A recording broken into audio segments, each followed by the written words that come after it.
wrote Making Disciples. It's actually the third book in a trilogy, starting with a book called Starting a New Church, another book called How to Multiply Your Church, and now Making Disciples. The odd thing is I kind of wrote them in reverse order.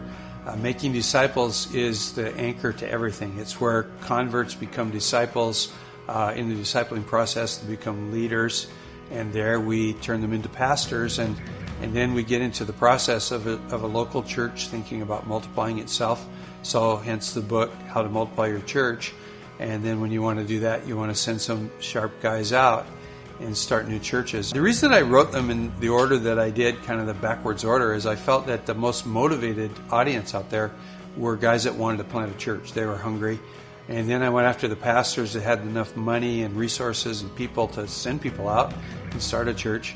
And then the anchor to the whole chain is Making Disciples. And one of the things that has really encouraged me, just kind of concurrent with this book coming out, is that there suddenly is a resurgence of interest that I haven't seen since maybe the late 1970s, an interest in making disciples. And a lot of really good books coming out. And, you know, we've started so many churches, and we only count churches that actually came from 12 original people who made disciples, who made disciples, who made disciples.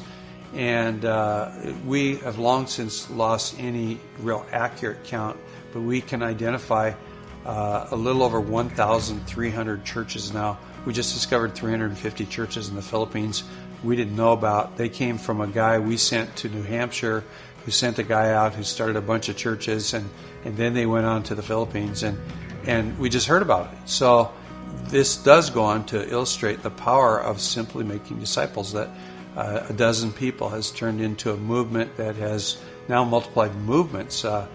We just found out that Mike Kai and what was Hope Chapel West Oahu they're going to change their name, and it's going to become Inspired Churches, and we're looking for a lot of churches to come out of that. So we think it's not only about multiplying churches, multiplying disciples, but multiplying movements. And I really hope the book and the other books would be of value to anybody that reads them.